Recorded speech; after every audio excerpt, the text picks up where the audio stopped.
Picture this. You wake up and notice the wealthiest neighborhood in your city is suddenly quiet. The restaurants still open on time. The pavements are still swept. The townhouses are still standing. But the lights stay off longer. The cars are gone. The brokers stop talking about bidding wars and start whispering about urgent sales. Then the second-order effects begin. Luxury listings spike. School enrollments soften. Private capital that once funded local projects disappears into holding companies, trusts, and offshore structures the public never sees.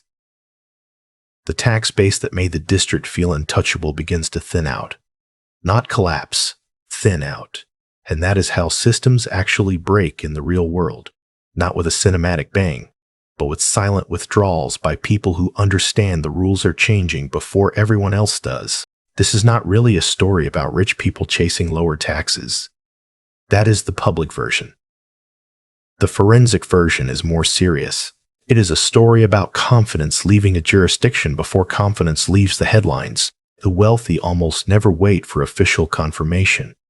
They do not wait for the finance minister to admit the model is under strain. They do not wait for newspaper columns announcing that capital is becoming less welcome, less protected, or less mobile. They move on the signal, on tone, on legal drift, on incentives, on the small policy changes that tell them what comes next. And in 2025, that pattern became impossible to ignore. Some of the world's most mobile fortunes began pulling away from old power centers, especially places where prestige remained high, but predictability was deteriorating. The destination was not random. The money was selecting for speed, neutrality, tax clarity, asset protection, and access. In this video, we are going to examine that pattern the right way, not as lifestyle envy, not as gossip, but as a survival map.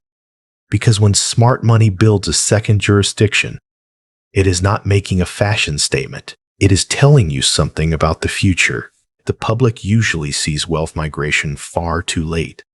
Because it looks for noise, it looks for scandal, collapse, televised panic, emergency speeches. But capital does not need drama to leave. It only needs a change in expected treatment. That is the first principle here.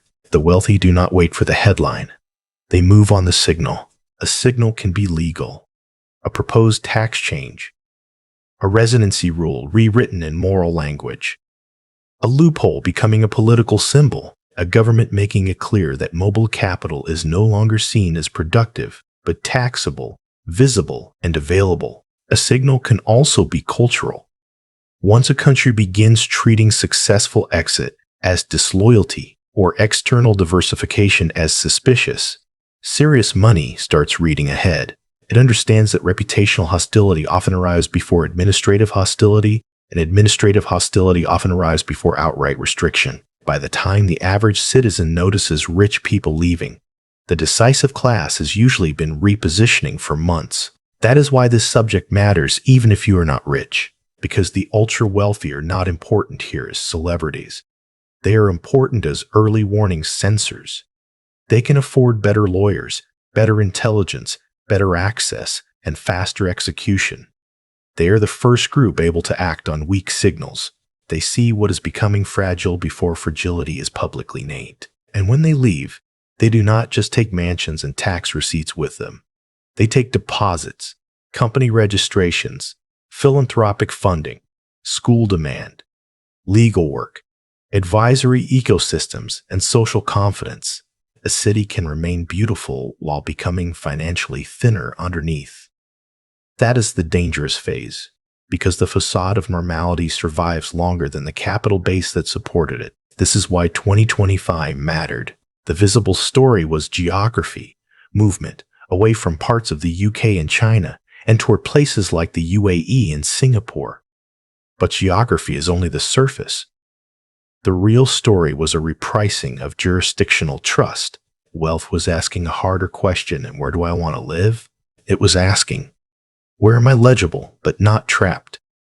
Where am I welcome but not politically convenient to target? Where can I still access my assets?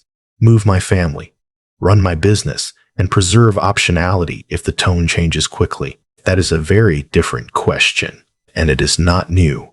History is full of moments when a prestigious center still looked dominant from the outside, even as serious capital was already preparing the exit. The names change, the flags change, the official explanations change. But the pattern is old. First comes complacency, then extraction, then denial, and then, very quietly, the people with the most to lose stop treating a country as home and start treating it as counterparty. One of the oldest mistakes in financial history is assuming reserve status is permanent. It never is. When people talk about financial power, they usually talk about armies, trade volume, or national prestige. But capital does not grant immortality for any of those things. It stays where contracts are credible, taxation is tolerable, exits remain possible, and the political class understands that confidence is an asset, not a hostage. When that understanding erodes, wealth begins to migrate long before the old center fully understands what is happening. You can see the pattern in the long decline of the Dutch commercial system and the rise of London as the more attractive command center for capital. The Dutch Republic had been one of the great financial powers of Europe. It had deep markets, sophisticated finance, maritime reach, and institutional prestige. For a time, it looked unassailable, but prestige is not the same as durability. By the late 18th century, the balance was changing. War pressure, geopolitical strain, and changing trade power began to weaken the old Dutch advantage. London was not simply becoming richer, it was becoming more absorbent. It offered scale, expanding state capacity, deeper imperial reach, and a growing ability to intermediate global capital flows. In plain language, serious money began to understand that the next center of gravity would not be where wealth had been safest yesterday, but where it would be treated most effectively tomorrow. That shift did not happen in one speech. It did not arrive as a single dramatic proclamation. It happened through reallocation. Merchant houses changed relationships. Credit followed enforcement. Insurance, shipping finance, sovereign lending, and commercial networks thickened where confidence was compounding. And once capital begins reinforcing a new center, the process accelerates. Talent follows capital. Legal services follow talent. Political influence follows both. The old center does not die immediately. In fact, it often remains elegant, educated, and symbolically important for years. But the living bloodstream has begun to move elsewhere. That is the part modern audiences often miss. A system can still look civilized while losing its primacy. That is why wealth migration matters. It is not just people leaving. It is a referendum on where future enforceability will live. And that is exactly what makes the current moment so revealing. When affluent families and internationally mobile founders begin shifting residency, custody, and operating structures out of old prestige jurisdictions, they are not necessarily predicting collapse. They are doing something colder than that. They are acknowledging that historical status and present safety are no longer the same thing. That is the lesson from every reserve transition. Wealth does not remain loyal to memory. It moves to the place where rules still were. If history shows where wealth goes, tax policy often explains when it leaves. The turning point is rarely a single tax bill in isolation. It is the cumulative message behind it. A government can raise rates, tighten reliefs, rewrite residency rules, and still insist nothing fundamental has changed. But mobile capital does not listen to the press conference.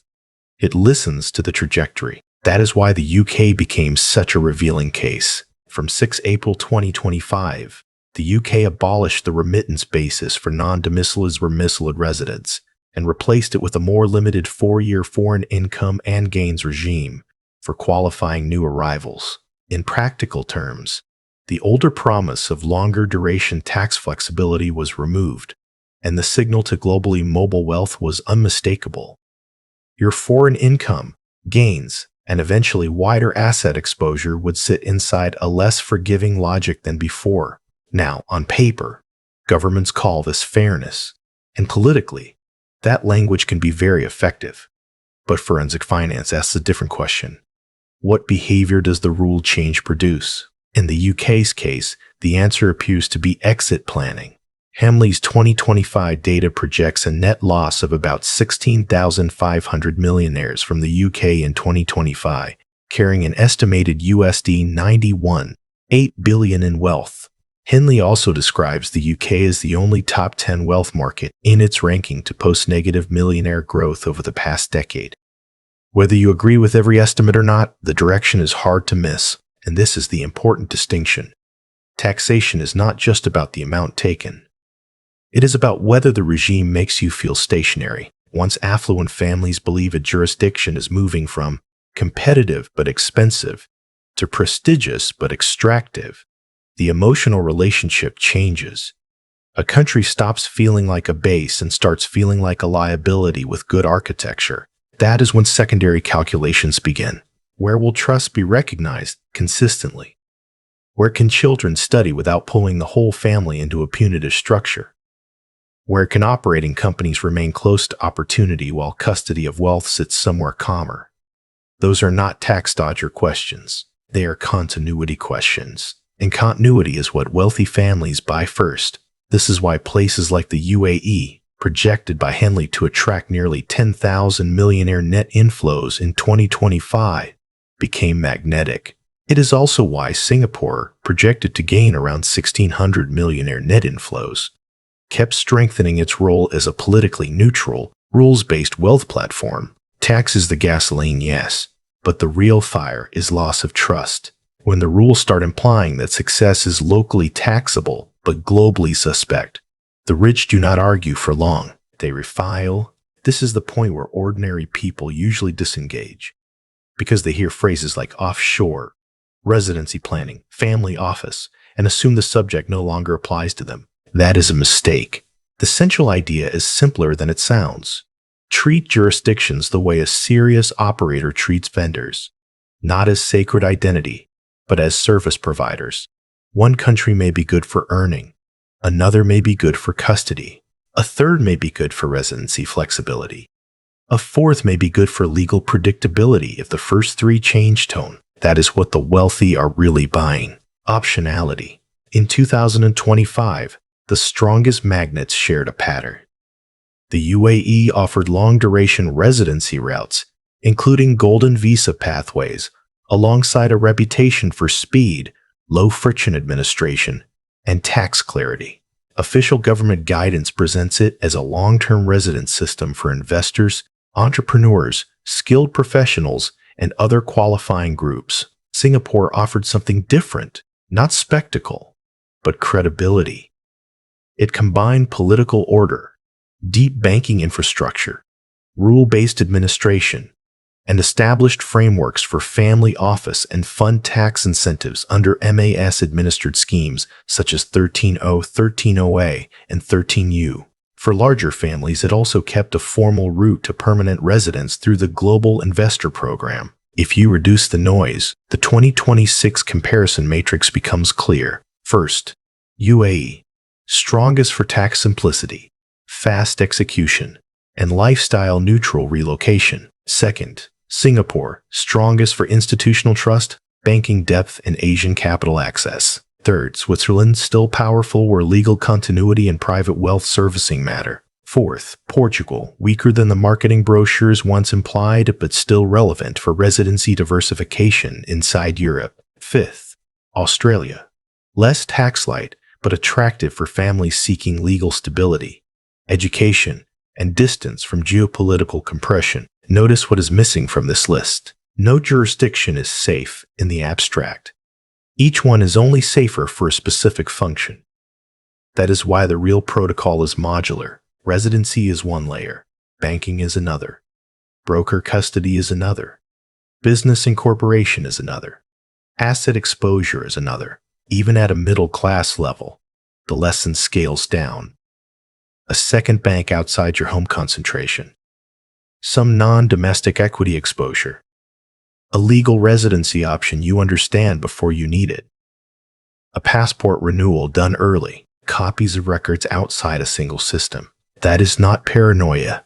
It is administrative self-respect. Because when rules harden, the people who survive best are rarely the people with the boldest opinions. They are the people with a second door. So the real lesson is not that you need to become globally mobile overnight. It is that you need to stop assuming your home system will always remain equally usable, equally neutral, and equally permissive. That assumption fails again and again in the forensic record. The Dutch learned it when financial gravity moved. Britain is relearning it as legal prestige collides with a harsher tax message. China's wealthy are relearning it under a different set of pressures, and the receiving jurisdictions understand exactly what they are buying. Not just rich residents, but portable balance sheets, company founders, deposits, networks, and future tax streams. Henley's 2025 report framed the broader pattern as a record year for private wealth migration, with the UK projected to lose 16,500 millionaires, while the UAE and Singapore remained among the leading destinations. For most viewers, the Plan B protocol is not exile. It is sequence. Know where your cash sits. Know what jurisdiction governs your broker. Own some non-domestic equity exposure. Keep your documents current. Understand at least one legal residency option before you need one. And never confuse headline stability with access stability, because that is the trap. People think wealth is what they own. In stress conditions, wealth is what they can still reach, still move, still defend, and still use. That is the binary choice at the center of this story. You can keep treating jurisdiction as background scenery and hope the rules remain friendly. Or you can study the behavior of people who leave early, accept that states are service providers, and position yourself where your savings are hardest to corner and easiest to preserve. One approach waits for permission. The other keeps a second door open